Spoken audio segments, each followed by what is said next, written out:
ज़नाना Republic का 2022 का जब आखिरी एपिसोड हम शूट कर रहे थे, तब मैंने और प्रीति ने, जो कि मेरी को होस्ट हैं, हम बात कर रहे थे कि 2023 के पहले एपिसोड में हम कुछ नया लेकर आएंगे, कुछ अच्छा लेकर आएंगे, महिलाओं से जुड़े नए आयामों, नए अच्छे मौक़ों को तलाशा जाएगा, उन्हें आपके सामने रखा जाएगा। लेकिन हम ऐसा नहीं कर पाए, और क्यों नहीं कर पाए उसकी वजह है 31 दिसंबर 1 जनवरी की दरमियानी रात, जिस वक्त शायद हम और आप नए साल के स्वागत की तैयारियां कर रहे होंगे, राजधानी दिल्ली में एक बेहद दर्दनाक हादसा हुआ।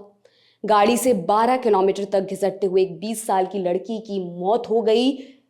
केस में पुलिस इन्वेस्टिगेशन जारी है, तरह तरह की बातें सामने आ रही हैं। पूरी सच्चाई क्या है किसी को नहीं मालूम। इस केस को लेकर तमाम सवाल भी उठ रहे हैं, लॉ एंड ऑर्डर से जुड़े, पुलिस प्रशासन से जुड़े, राजधानी दिल्ली में महिलाओं की सुरक्षा से जुड़े, हमारी मानसिकता से जुड़े। ये सवाल ज़रूरी हैं, ये सवाल बार बार पूछे जाने चाहिए। हमारी चुप्पी घातक है, ये चुप्पी टूटनी चाहिए।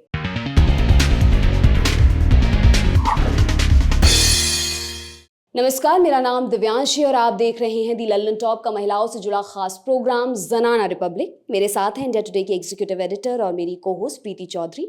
बहुत स्वागत है प्रीति आपका ज़नाना के इस नए एपिसोड में। आज हम दो अहम मुद्दों पर बात करेंगे। इस हफ्ते जो दो अहम मुद्दे रहे उन पर चर्चा होगी विस्तार से। पहला है कंझावला डेथ केस या अंजलि डेथ केस, और दूसरा एयर इंडिया की फ्लाइट में एक बुजुर्ग महिला पर नशे में धुत पुरुष द्वारा पेशाब किया जाना। पहले मुद्दे से शुरुआत करते हैं। प्रीति, जो कंझावला में पूरा मामला हुआ, एक 20 साल की लड़की को जिस तरह से घसीटा गया 12 किलोमीटर तक, उसमें कई सवाल लगातार उठ रहे हैं, और सबसे अहम सवाल जो उठ रहा है वो पुलिस की इन्वेस्टिगेशन पर, कि बड़ा क्लमजी तरीके से ये इन्वेस्टिगेशन हुई है। कई पॉइंट, जैसे कॉल आने के बाद पुलिस की 10 गाड़ियां बलेनो के पीछे गई, उसे ढूंढ रही थी, लेकिन वो नहीं ढूंढ पाए क्योंकि पतली गली में गई गाड़ी और कोहरा हो रहा था, तमाम ऐसी चीज़ें। और पहले ही दिन जब ये केस सबसे पहले आया था 1 जनवरी को, तो जो बाहरी दिल्ली के डीसीपी हैं उन्होंने बिना पोस्टमार्टम के एक बयान दिया कि सेक्सुअल असॉल्ट का ये कोई मामला नहीं, मतलब बहुत ही क्लियर आउट कर दिया था। तो क्या कहना चाहेंगी कि कहाँ सबसे बड़ी चूक पुलिस की रही?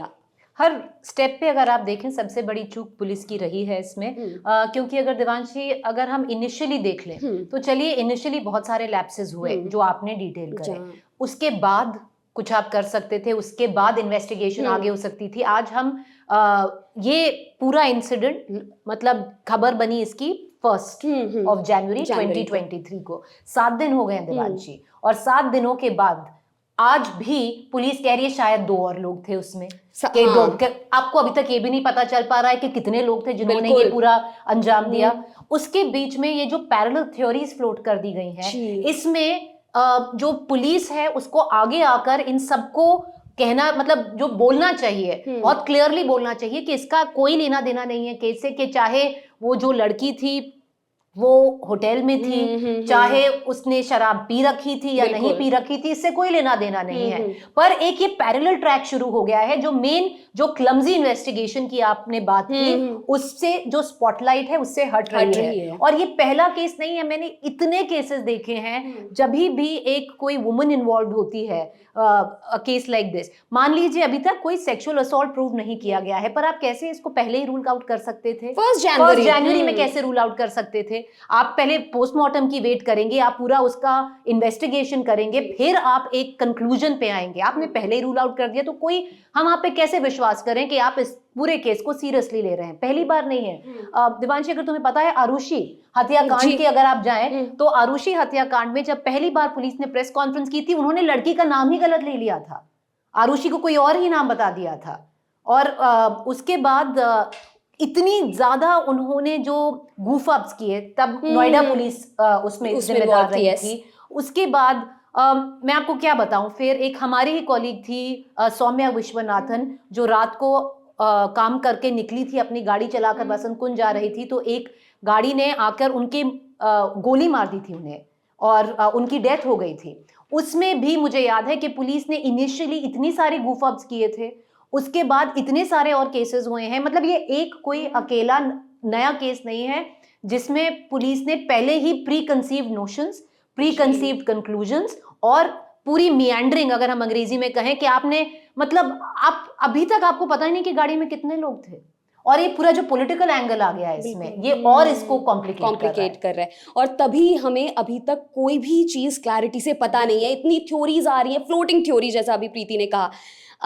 एक और चीज आती है जब परिवार वालों की बात आती है। अंजलि की माँ ने कई सवाल उठाए, उन्होंने कहा कि पुलिस हमें ढंग से बॉडी नहीं दिखा रही है, कैसे कपड़े नहीं हो सकते हैं बॉडी पर, मतलब उन्होंने तमाम चीजें कही है, क्यों नहीं दुख होगा, परेशानी होगी।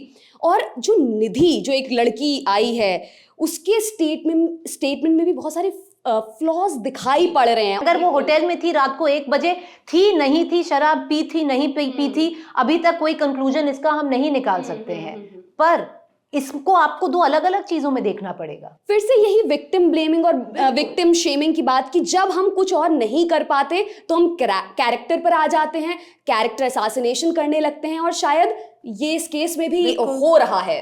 जो उनकी दोस्त थी, मैं तो मतलब बोल रही, भगवान ऐसा दोस्त किसी को ना दे कि आप जिनकी डेथ हो चुकी है अंजलि की, आप आकर ऐसे स्टेटमेंट्स दे रही हैं। आप उस वक्त आप कहाँ थी? आपको जाते ही सबसे पहले पुलिस में कंप्लेन करनी चाहिए थी। आप क्यों नहीं गई पुलिस में कंप्लेन करने? आप तो आई विटनेस थी, आप खुद कह रही हैं आप आई विटनेस थी। प्रीति, अभी बिल्कुल थोड़ी देर पहले ही मैंने वो एक और बार बार सीसीटीवी आए जा रहे हैं, पता नहीं कितने सीसीटीवी आ गए, तो निधि को उनके घर में घुसते हुए दिखाई, पूरा वो दिख रहा है कि वो कैसे छोड़कर मौके से फरार हो गई है, दिख रहा। तो कैसे उन्हें मेन विटनेस या उनकी बातों पर विश्वास किया जाए? इवन DCW जो चीफ है स्वाति मालिवाल, उन्होंने भी ये कहा है कि इस लड़की की बातों पर विश्वास नहीं किया जाना चाहिए।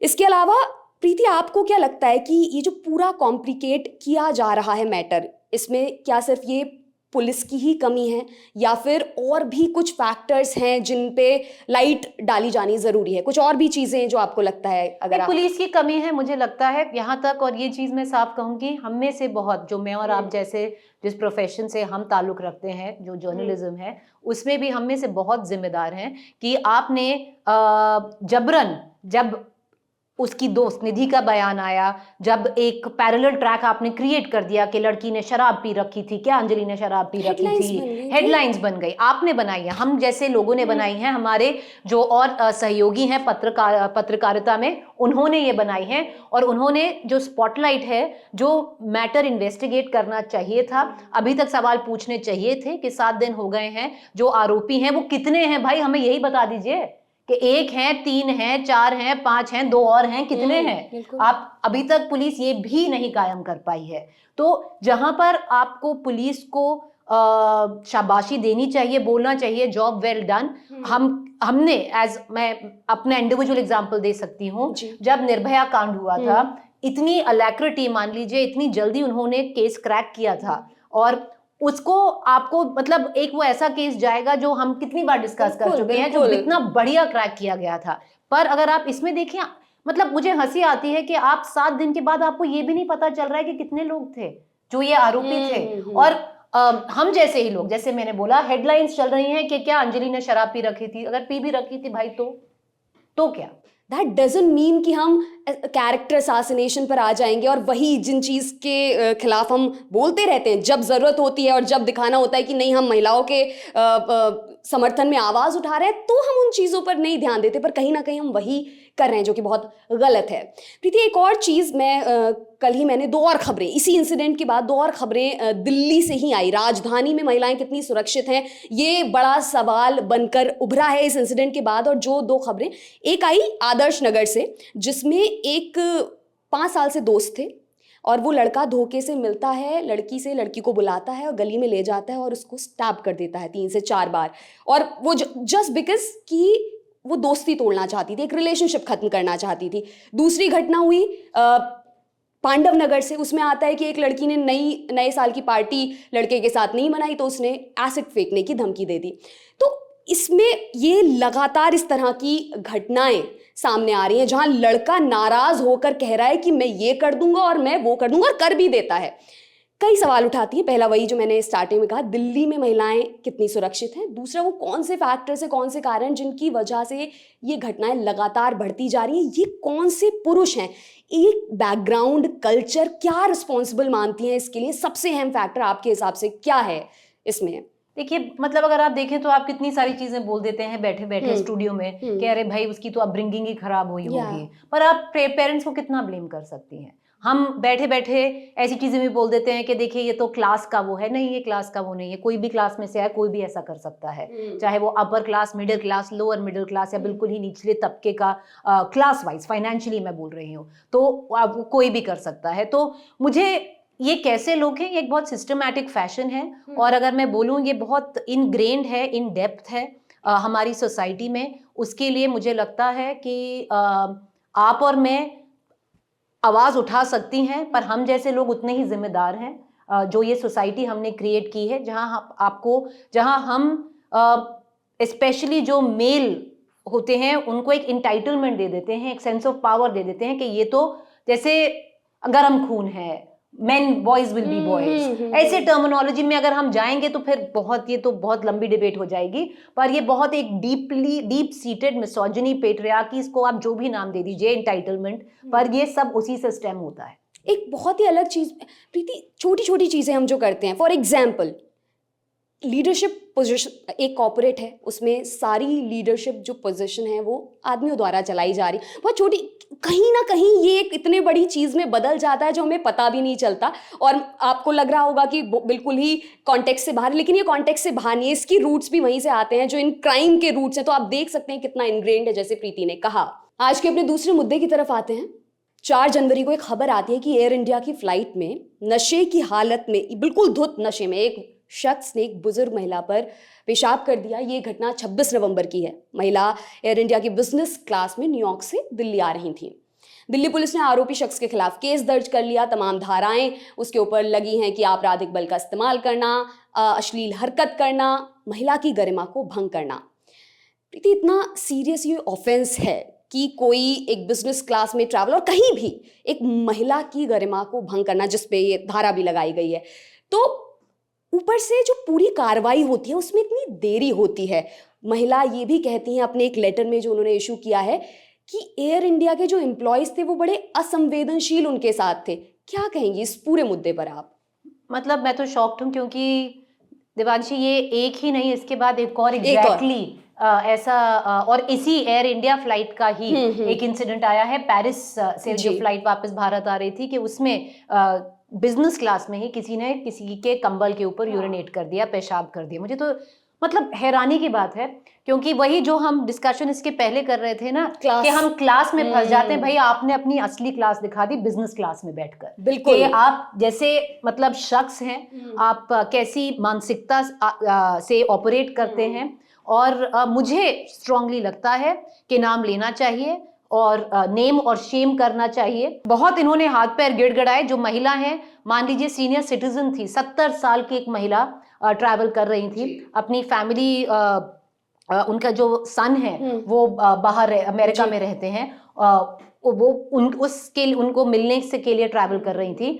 और ये इंसिडेंट तब हुआ। और what is appalling, what is degrading is कि जो पूरा वाकया फ्लाइट के दौरान हुआ, क्योंकि उसमें जो एयर इंडिया है उसने पूरा पल्ला झाड़ लिया। और जो पायलट है, अगर आप एक्चुअली जो पत्र है जो इस 70 साल की पीड़ित महिला ने लिखा है एयर इंडिया और कंप्लेन की है, उन्होंने बोला है कि मैंने जब पूछा कि मेरी सीट बदल दी जाए, क्योंकि उनकी सीट पे किसी ने पूरा पेशाब कर दिया था, कि सीट तो बदल दीजिए, क्योंकि बिजनेस क्लास में कोई सीट नहीं थी पर फर्स्ट क्लास में सीट थी। और वो सीट पायलट ने बोला कि वो नहीं दे सकते हैं इस महिला को। ये मुझे मतलब ये समझ के बाहर है कि आप इतने इनसेंसिटिव हो जाएंगे कि एक 70 साल की महिला पे उन्होंने कुछ नहीं किया, किसी ने आकर उनके ऊपर नशे की धुत हालत में, ये आप मतलब ये हमारे जो दर्शक हैं वही सोच पाए कि कोई नशे में कितना धुत होगा कि उसको ये नहीं पता कि वो टॉयलेट जा रहा है, किसी के ऊपर पेशाब कर रहा है, कितनी शराब पी रखी होगी। जो एयरलाइन का स्टाफ है, जो एयर होस्टेसेस हैं वहां पर, या जो एयर स्टूवर्ड थे, उनमें से किसी ने देखा नहीं कि भाई कि इसको आप कितनी शराब दे रहे हैं। और एक लॉ है इंडिया में कि अगर आप पहले से ही ड्रंक पाए जाते हैं, तो आप नशे में धुत पाए जाते हैं, तो आप फ्लाइट नहीं बोर्ड कर सकते। तो वहीं पर आपने इस आदमी को फ्लाइट बोर्ड करने दी, उसके ऊपर से आपने इस आदमी को बार बार शराब उन्होंने पी ही होगी और जब वो बिजनेस क्लास में आ रहे होंगे, और वो इतना ड्रंक हो गए कि उनको पता ही नहीं चला कि वो बाथरूम जा रहा है या किसी के ऊपर यूरिनेट कर रहा है। पर मुझे ये सब परे है, पायलट का मुझे अभी तक समझ नहीं आ पा रहा कि पायलट ने क्या सोच के बोला कि नहीं, इस 70 साल की महिला को फर्स्ट क्लास में नहीं मूव करना चाहिए क्योंकि हम वो सीट थोड़ ना देंगे इसको। ये सब आपकी निगरानी में हुआ है, आप पायलट हैं उस एयरक्राफ्ट के। जी, और जो तमाम सवाल ये भी उठ रहे हैं, जब मैंने वो स्टेटमेंट पूरा पढ़ा प्रीति उनका, उन्होंने ये भी कहा वो कितना ट्रॉमेटिक स्थिति थी उनकी उस टाइम, लेकिन बाद में वो जो क्रू मेंबर्स हैं वो सब साथ में आके कहते हैं कि आप ना इनसे जी अब समझौता वाला कर लो। तो ये कितना दिक्कत भरा उनके लिए हो सकता है, इस पर भी मैं चाहती हूँ कि आप अब बताएं कि इस महिला ने, इन 70 साल की महिला ने, पीड़ित ने बोला था कि मैं सिर्फ एक चीज चाहती हूँ, जैसे ही प्लेन लैंड हो ये आदमी अरेस्ट हो। हाँ, तो 2 घंटे ये जाकर, क्योंकि ये अपनी सीट पर जो बिजनेस क्लास की सीट थी वहां पर नहीं बैठ पाई, 2 घंटे के लिए इनको एक क्रू, जो एक स्ट्रेट अप जो क्रू की सीट होती है, अगर हम जिन्होंने भी मतलब एयर ट्रैवल किया है वो देखते हैं कि जहां पर जो एयर होस्टेस हैं जैसे बैठती हैं, कि उस सीट पे इन्होंने 2 घंटे काटे। जो एयर वहां का जो पूरा जो क्रू था, उन्होंने आके उन्हें बोला कि जो आदमी ने जिन पे पेशाब किया था उनकी थोड़ी लगता है नशा उतर गया होगा, कि वो इनसे माफी मांगना चाहते हैं। इन्होंने साफ बोला कि देखिए मुझे उनसे बात नहीं करनी है। उनकी साफ बोलने के बाद कि मैं बात नहीं करना चाहूंगी, ये क्रू लेके आता है उसी आदमी को इनके सामने, जो गिड़गिड़ाता है, कहता है कि देखिए मैं बाल बच्चे वाला आदमी हूँ, मेरी शादी हो गई है, शादीशुदा बाल बच्चे वाला आदमी, और ये मेरे जो परिवार को अफेक्ट करेगा, मेरी रेप्यूटेशन के लिए ठीक नहीं है। और द फैक्ट दैट देवांशी के जो क्रू है उन्होंने इनके मना करने के बावजूद बोला आप सुलह कर लीजिए, और खुद ही ले आए उस आदमी को। वो कितना, मैं सोच भी नहीं सकती कि वो कितना, किसी के साथ अभी वो इंसिडेंट हुआ है, वो कितना डिफिकल्ट होगा किसी के लिए कर पाना। मैं बस यही चाहती हूँ कि ये जो मिश्रा जी हैं ये अरेस्ट हो और इनका एक एग्जाम्पल बनाया जाए, क्योंकि मतलब समझ ही नहीं आता, ये अकेले नहीं है भाई, एक और थे जो हम बात कर रहे हैं जिन्होंने किसी और यही एयरलाइन एयर इंडिया में ही वो ट्रैवल कर रहे थे और उन्होंने किसी और महिला पे पेशाब किया। आज ही ये खबर आई है, क्राइम अगेंस्ट विमेन, ये कोई क्लास कोई तबका नहीं कर, ये सब कर रहे हैं, और वो वही जो इनग्रेन्ड मानसिकता है हमारी, वो इसके लिए जिम्मेदार है। हम आगे भी महिलाओं से जुड़े मुद्दों पर लगातार बात करते रहेंगे। बहुत बहुत शुक्रिया प्रीति कि आप जनाना के इस एपिसोड में आई और आपने इन दोनों मुद्दों पर विस्तार से बात की। हमारे दर्शकों को भी शुक्रिया कि वो आखिर तक बने रहे, हमें सुना। अगले एपिसोड में आपसे फिर मुलाकात होगी, तब तक के लिए बहुत बहुत शुक्रिया।